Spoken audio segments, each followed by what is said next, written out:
Ал балалар, бізде әдебиет сабағы. Сабағымызды бастамас бұрын әдеттен кейін бір көңілімізді көтеріп алайық. Орнымыздан тұра қояйықшы балалар. Шырылдады қоңырау, біз сабақты бастаймыз. Партамызға отырып, жан-жаққа көз тастаймыз. Жаңа білім алуға алға қадам жасаймыз. Тамаша, ендеше осындай жақсы ниетпен біз сабағымызды бастаймыз. Балалар, үйге қандай тапсырма беріліп еді? Айсына? Менің атым Қожа повесін толық оқып келу. Дұрыс айтасың ба? Бердібек Соқпақбаевтың «Менің атым Қожа» сабағын, повестің оқулықтан да, хрестоматиядан да толық оқып келуіміз керек болады. Осы тапсырманы сендер қаншалықты орындағандарыңды қазір біз ширату жаттығулары арқылы байқап көрейік. Мұны сандардың астында сұрақтар жасырын тұр. Қазір осы сұрақтарға жауап берейік. Кімді көреміз, кәнеке? Кәні кімді көреміз? Өндемей отырған азаматты көрейікші, кәне. Азамат, таңдашы. Тоғызды таңдайсың ба, кәнеке? Қожа Нәкелді туралы айтқан қария кім? Мектептегі түлекші. Аты кім еді? Кім біледі? Сайбек. Дұрыс па екен? Күзетші Сайбек. Дұрыс екен. Дұрыс, жақсы, отыра ғой. Балалар, бір нәрсені мен есте шығарып бара жатырмын. Сендердің әрқайсыларының алдарында бағалау парақшалары бар, иә? Бүгінгі сабақта біз өзіміз бағалаймыз. Мына жердегі критерийлерге мұқият болыңдар, оқып отырып, жауап берген балалар бал қойып отырамыз. Жауап берген балалар бал қоя береміз. Келесі сұраққа көшейік, кәнеке. Кәнеке, келесі сұраққа Нұргелді. 8-ші сұрақ. Мен атым Қожа повесінің алғашқы аты өзім туралы повест. Кәне тексерейік. Дұрыс екен. Жақсы, отыра ғой. Өзімізге бал қойып отыруды ұмытпайық, балалар. 8-ші сұрақ кетті. Келесі сұраққа кім жауап береді? Кәнеке. Асыл, не көрмей отыр? 3-ші көрейік, кәнеке. Ол жиналысында Қожаны мектептен шығармай қатты сөгіс берейік деген кім? Кім екен? Майқан Малбай. Так, тексерейік, кәнеке. Жоқ деп балалар біліп отыр. Кім еді? Ласком Темір болатын. Қателестік, е? Келесі. Бұл қаншашы сұрақ болды? 3-ші сұрақ болды. Келесі жауап береді. Шұғыла қайры. 7-ші сұрақ. Менің атым Қожа кинофильмінде қай қалада жүлдеге ие болған? Қай қалада жүлдеге ие болды, е? Қай қалада? Қатты айтамыз. Анық па? Көрейік. Дұрыс, Франция қаласында, Кан қаласында өткен халықаралық фестивальда жүлдеге ие болған. Жақсы. Кім жауап береді? Жас 5 таңдап көрейік, кәнеке. Қожа оқуда шығару керек деген кім? Майқанова. Майқанова ма? Жауап тексерейік. Басқа жауап бар ма? Басқа жауап. Жантас екен. Қателестік. Кәнеке, енді соңғы сұрақ қана қалды бізде. 6-ші сұрақ. Мағжан. Кәне көрейікші. 6-ші сұрақ. Орыс тілі сабағында қай ақынның өлеңі жаттауға беріледі? Қай ақынның өлеңін жаттауға беріледі? Кәне шұғылар көрейікші. Пушкиндікі дейді. Тексерейік. Дұрыс, Пушкиннің өлеңі орыс тілі сабағы суреттелген болған. Жақсы балалар. Әрине, мен енді сендердің тапсырмаларына көңілім толды деп айта алмаймын. Біраз қателіктер кетіп жатыр. Мен сұрақтар қарапайым деп ойлап едім. Бірақ сендердің кейбір сәттерді мұқият оқымағандарыңды байқамадым. Балалар, енді осы оқулықта берілген материалдан басқа «Менің атым Қожа» фильмін кім көрді, балалар? Фильмді көргендерің бар ма? Толық. Я біразымыз көріпті. Бұл тамаша кино, бұны барлығымыз да көруіміз керек. Ендеше осы кинодан бір шағын сәтті көріп алайықшы, балалар. Ал Жауап кеңесі ашық деп жариялайды. Күн тәртібіндегі мәселе біреу ғой. Тәртіпті оқушы болу үшін қожаның не істеуі керек? Ал, сөйле, батыр. Отыр. Кіммен сөйлесіп отырсың? Бүгін жасамай тұрады әже. Жауап кеңесі өткізіп отырмын.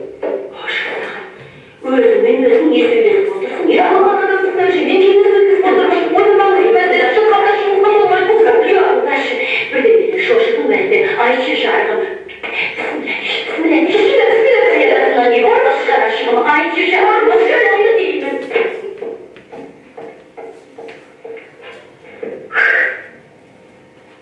Жас. Не деп жатыр? Жас. Ерлігінен бастап тезек болып бірде-бір баламен төбелеспеймін. Енді өз дейсіші. Онда қойды. Әйтпесе, көкірді дамдырды. Ал егер қоймасашы, егер бұл мәселе осында бітеді, екінші мәселеге көшеміз. Жаман сөздер айтпайсың, сайтан, есуат, кешкі, ақмақ секілді. Оның орнына жарамайды, мұны тәртіпсіздік, ұят болады деген сөздер айтылды. Тәртіпсіздік істесің, өзін жалғайсың. Қалай? Қалай? Оны кезінде көреміз. Шешім бәрінде қабылдады. Жақсы балалар. Осы сәтте, мына киноның осы сәтте, қожа не істеп отыр балалар? Дәнекей? Айзере? Қожа өз-өзіне кеңес жасап жатыр. Өзін тәрбиелеу үшін. Иә, өзін тәрбиелеу үшін. Ол осы жерде біз осы сәттің өзінен қожаның қандай екенін байқадық. Иә, оның сөйлеген сөзінен, айтқан жаңағы іс-әрекеттерінен. Ендеше бүгінгі біздің сабағымызда құпия кеңес деп аталынады балалар. Сабағымыздың тақырыбы бәріміз дәптерді ашайық. Бүгінгі күнді жазып, тақырыпты сабақтың тақырыбын жазып аламыз. Балалар, біздің бұл сабағымыз осы шығарма бойынша қорытынды сабақ болғандықтан біз бүгін Бердібек Соқпақбаев туралы да, менің атым қожа фильмі туралы да біраз қайталау жұмыстар жүргіземіз. Қазір бүгінгі күнді жазып алыңдар. Болды, жаза бермей жүрген. Бүгінгі күнді жазып, тақырыпты жазып алыңдар. Тездетіп. Енді балалар, бүгін біз осы шығармадағы кейіпкерлер, әсіресе басты кейіпкер қожаны және басқа да кейіпкерлерді портреті және іс-әрекеті арқылы оларға мінездеме беріп, олардың толық образын ашуға тырысамыз. Бұл жұмысымызды жасау үшін ең бірінші топтасып алайықшы балалар. Мына жерде осы бірінші қатар бір топ, екінші қатар екінші топ, үшінші қатар үшінші топ болып, мына парталарға, мына органайзерлар тұрған орындарға жинала қалайық дәйекте. Тез орындықтарды жиып, жиналысына жұмыс жасаймыз. Органайзердің ішінде балалар тапсырма берілген, дескрипторларға мұқият боламыз. Дескрипторларды жақсылап оқып алыңдар. Не сендерден талап етіледі? Сосын жұмысқа кірісеміз кәдімгі. 5 минут уақыт беріледі.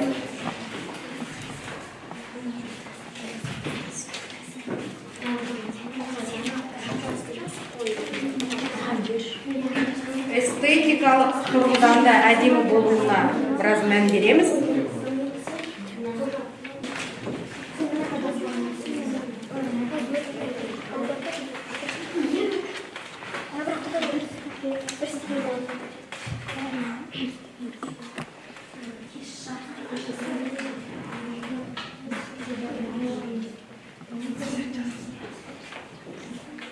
Жазуларын кішкене ірілеу жазыңдар балаларға көрінетіндер, иә?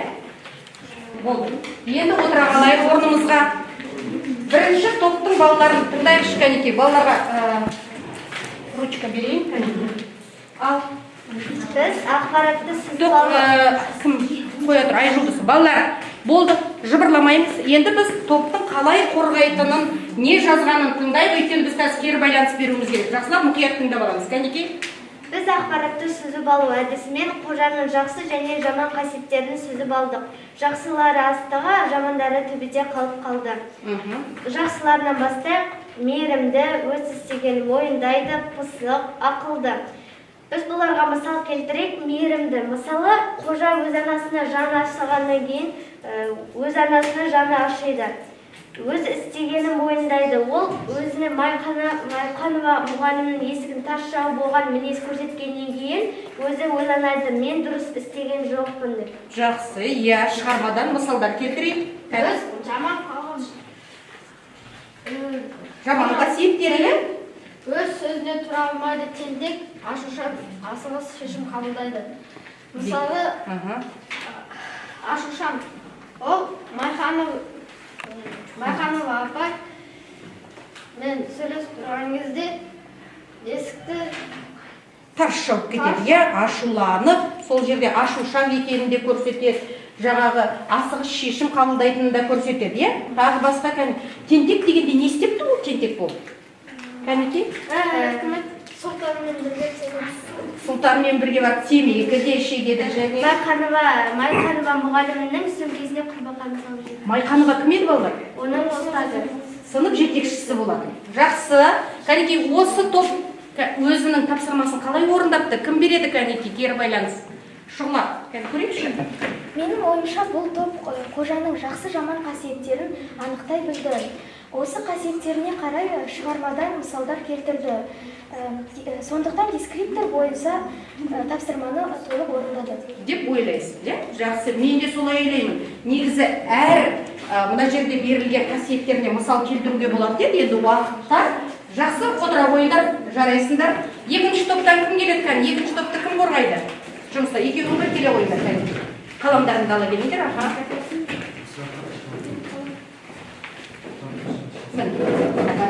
Жарайды. Тыңдайық, басқаларымыз тыңдап отырайықшы, балалар мұқият, кәні? Біз Т кестесі арқылы қожа мен жатасты салыстырдық. Олардың жеке қасиеттерін жазып, ортақ қасиеттерін анықтадық. қожа ол жағымды кейіпкер. Және ол мейірімді, ойлы бала. Ешқашан ешкімге жамандық ойламайды. Қатесін әрдайым мойындайтын бала. Жантас, ол шығармада жағымсыз кейіпкер. Ол қу, өйткені ол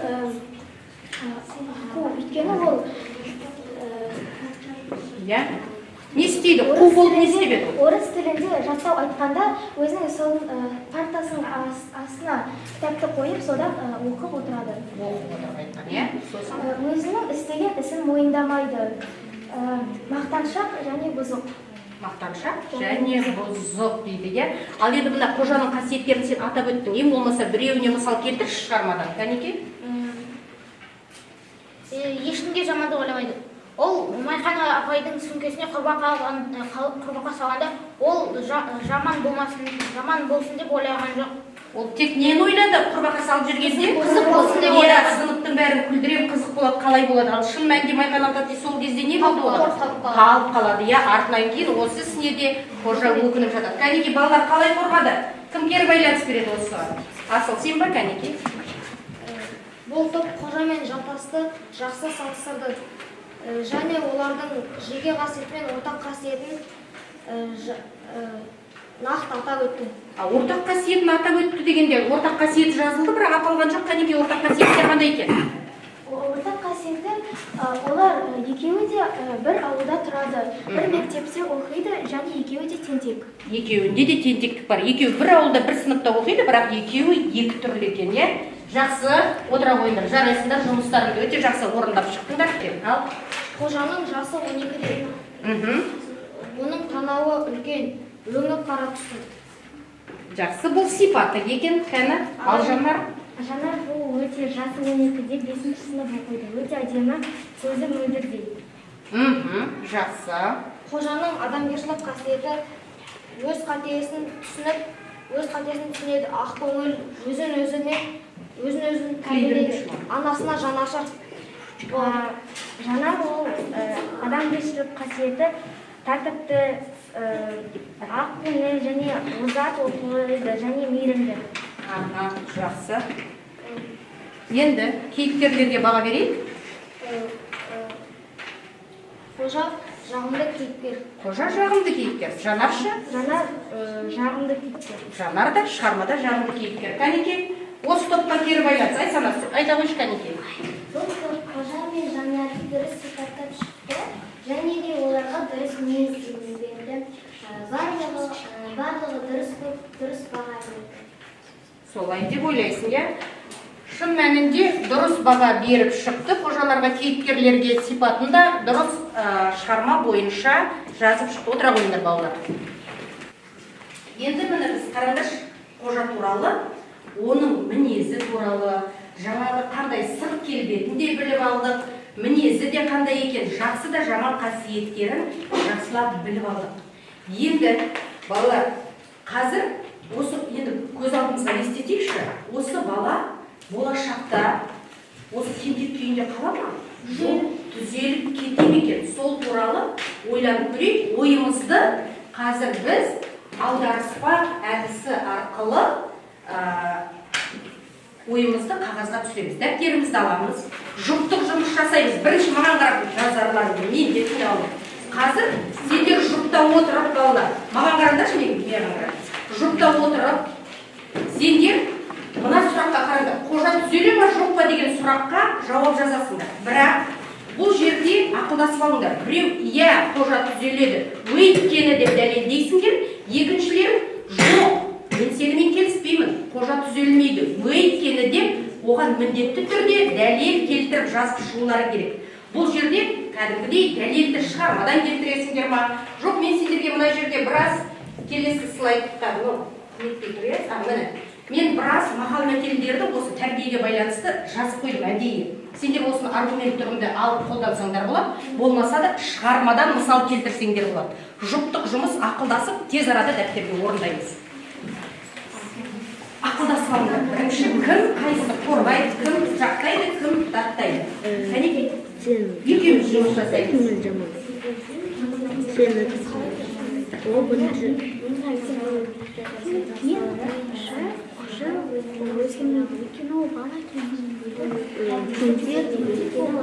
Тақтада қажетті мақал мәтелдерді қолдансаңдар болады балалар. Тақтада мақал мәтелдерді бар екенін. Жарайды балалар, болды, қаламызды қоямыз. Уақыт берілген уақыт аяқталды. Мәден болды, енді қалғанын ауызша айтасыңдар. Бәріңді бірдей балалар мен қазір тексеріп ала алмаймын, бірақ мен сендердің дәптертеріңнен түгел тексеремін, және сендер өздерің бағалай аласыңдар ғой. Қазір жасаған жұмыстарыңа мен біразыңнан ғана сұрайын, қалғандарын өздеріңе баға қоясыңдар, міндетті түрде. Кәні топта Нұрақым, Айсана мен Армұн екеуін тыңдап көрейікші. Мен қожа түзеледі деп ойлаймын. Себебі ол осы уақытқа дейін уәде беріп қайталамаймын деп айтып жүрді. Ал құпия кеңесте қожа сертті өзіне берді. Өз сөзінде тұрады деп ойлаймын. Мен сенімен келіспеймін. Өйткені жақсы бала жеткізеді мұратқа, жаман бала қалдырады ұятқа демекші. Ол анасын үнемі ұятқа қалдырады. Қожа анасына жаны ашиды, бірақ бәрін тез ұмытады. Сондықтан қожа түзелмейді деп ойлайсың. Яғни сен мақал мәтелді аргумент ретінде алдың, жақсы өз пікірлеріңді өте жақсы дәлелдеп шықтыңдар. Қазір әр қатардан бір оқушылардан сұрайықшы, кәнекей. Шұғла мен Ермұрат. Қазір кім сұрайын? Мағжан, сенен де сұрайын. Жарай ма? Ренжіме. Кәне? Менің ойымша қожа өскенде жақсы адам болады. Өйткені ол қанша бұзық болса да, ол өзінің істеген ісі дұрыс емес екенін мойындайды, және қайталамауға тырысады. Мен сенімен келісемін. Ол өз сөзінде тұра алмайды. Бұлар бала бастан дегенде қожа бұзық бала. Тентектік оның бойына сіңген әдет. Ал ауру қалса да әдет қалмайды дейді ғой. Сондықтан ол түзелмейді. Жақсы, өте тамаша аргумент алғансың. Кәнекей, көрейікші, екеуіңді көрейікші, қалай жұмыс жасаған екендеріңді. Балалар, өзімізді бағалауды ұмытпайықшы, бағалау Қожа қарақшысы. өскен соң түзеліп кетеді. Себебі ол өзі жасаған жамандығы түсініп оны түзеуге тырысады. Түзелмейді, саған келіспеймін. Қожа ол түзелмейді, өйткені ол майханаға татидың ішіне құрбақа салып жіберді. Досымен темекі шегеді. Жаманқылықтар көп екен, иә? Сондықтан түзелмейді деп ойлайсың ғой. Бірақ майханаға татидың сөмкесіне құрбақа салып жібереді. Жақсы, отыра қойыңдар, пікірлеріңді білдіріңдер, рахметтер. Қатардан кәмсіңдер. Қожа ол соңғы рет уәде берді деп ойлаймын. Себебі қожа өз-өзіне жазық кеңес өткізді. Сол үшін мен қожаға сенемін. Жоқ, мен сенімен келіспеймін. Қазақта сөз бар, олар бала бастан деген. Қожа кішкентай кезінде көп уәде болмайды. Сондықтан да ол өскенде жақсы жаққа өзгермейді. Тез оқып шықтың ғой, иә? Яғни өздеріңе қандай аргументтер алдыңдар? Түзелмейді өйткені олар бала бастан деген мақалда. Ал сенің аргументің қандай болды? Неліктен түзеледі дейсің, жақсы болады дейсің, өйткені? Өз-өзіне соңғы рет жазып кеңес өткізді. Я, бұл өзіне сөз беріп отыр. Ал ер азамат екі сөйлемейді, я, енді қожадан сондай үмітің бар екен. Жақсы балалар, бәріміз де жұмыс жасадық, сондықтан бәріміз де бағалау парақшасына өзіміздің балымызды қойып отыруымыз керек. Жақсы, отыра қойыңдар. Енді балалар, балды қойып алыңдар ма? Назарларың менде. Сонымен балалар, сендердің пікірлеріңді тыңдадық, түзеледі, түзелмейді дедік. Ал шын мәнінде өмірде қожа түзелді ма? Түзелді. Өйткені қараңдаршы, мына жерде Бердібек Соқпақбаевтың өзінің сөзін мен сендерге оқып берейін. Қараңдаршы, алыстан арбалап материалды тасымаймын. Архивтің шаңын жұтпаймын. Жақыннан өз басымнан кешкенімді, өзім байқап түйгенімді, өз айналамды дорбалап жинаймын. Бір сөзбен айтсам, өзім жазатын жазушымын. Мінез құлқы жағынан қожа өзге емес, менің өзіме ұқсайды дейді. Ендеше қожаға ұқсаған тентек балалардан керемет жақсы адамдарда шығады екен, иә? Тек қана біз қателігімізді не істеуіміз керек? Мойындап, сонымен не істей білуіміз керек? Қайталамауымыз керек, күресе білуіміз керек. Көрдіңдер ма? Ендеше кішкентай кезінде Бердібек Соқпақбаев тура қожадай болған екен, иә? Ендеше ол да түзеледі екен. Жақсы. Енді балалар, біз Бердібекке қайта айналып келеміз. Қожа туралы айттық, шығарма туралы айттық. Енді осы сабағымыз соңғы сабақ болғандықтан бұл шығарма бойынша біз өткен тақырыптарға бір қайталау жасап өтейік, әлі рефлексияға ерте. Енді кәнекей, мына жерден Білімлендтің қайталау деген шағын видеосын көріп аламыз да, сендердің бір өздерің ұнататын Білімлендтің ойынына көшеміз осыдан кейін қазір. Ойынға барамыз, ол үшін бірінші мына қайталауды көріп алайық, кәнекей.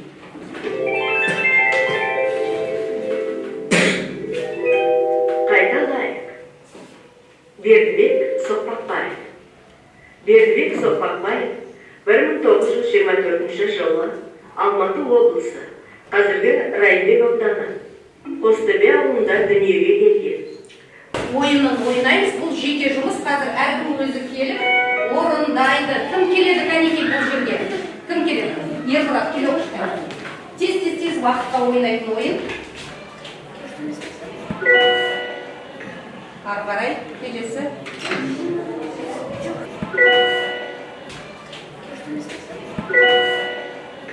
Ары қарай, келесі. Тез уақытта ойнайтын ойын. Ендеше жаңағы бағалау парақшамызға келесі ойын сұрыптауды ойнап көрейік, кәнекей. Кім ойынға шығады? Нұраділ, келеміз ба? Келші. Жындап келе ғой. Нұраділ бүгін өзі сондай белсенді болып жұмыс жасап отыр. Ал кәні. Тез аға. Ал ене аға өзі записать етіп қой аға. Ары қарай.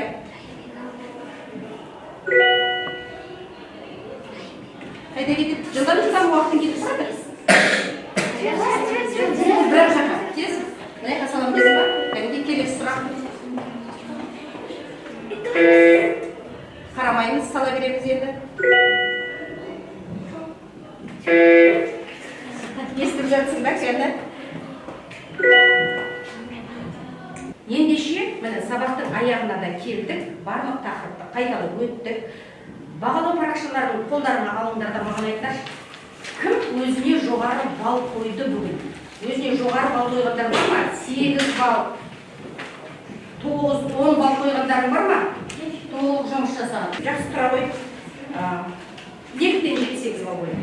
Мен ширату сағаттарда жауап бердім, жұртпен жұмысты істедім, жұртпен жұмыс істедім, кері байланыс Кері байланыс жасадың, сондықтан сен жоғары баға алдың, әлі де бір жұмысымыз біздің ашылмады. Енді басқа тағы да бар ма кәне? Орташа 4 5 бал алған оқушылар бар ма? Кәнеке? Мен бір балалардың бірінші бал сұрақ машинасы сұрағына жауап бердім. Екінші топтық жұмыста топпен жұмыс жасадым. Жұптық жұмыстар міндетті түрде бәріне жұмыс жасалды, иә? Жақсы. Енді жақсы. Ал мүлдем төмен 2-3 бал алып қалған оқушылар бар ма, Кәнеке? Кім алды 2-3 бал дегенді? Регина, сен мысалы мүлдем жауап бермедің, иә, Регина? Қанша бал алыпты? Регина өзіне 2 бал ғана қойыпты. Жарайды, мен сендерден мына бағалау парақшаларын жинап аламын. Бүгінгі сабақтың енді балалар сендерге мына рефлексияға келейікші. Міне, қазір мына жерде мен сендерге салдым, беремін. Мына талға не жетпей тұр балалар? Жапырақтар жетпей тұр. Ендеше жапырақтар сендердің алдарында тұр. Бұл талға қандай жапырақ ілінетіні мына жерге қараңдар. Егер шығарманы толық оқып бәрін түсіндім десек, жасыл жапырақ, артына өз аттарыңды жазасыңдар. Егер жұмысты толық орындай алмадым, шығарманы толық оқымадым десеңдер, орташа болса, сары жапырақ. Егер мүлдем жаңа төмен бал алып жатқандар бар ғой, олар қызыл жапырақтың артына атымызды жазып, іліп кетеміз, Кәнеке тездетейік. Болды? Иә, артына жазыңдар, жабысатын жағына, клей бар жағына жазсаңдар, мына бетіне жазыңдар. Түсінген? Әкеліп білеміз жасауға. Әдемілеп жапырақтардың орнына өздерін тездетіп. Жақсы балалар, сонымен сабағымыз аяқталды. Рахмет.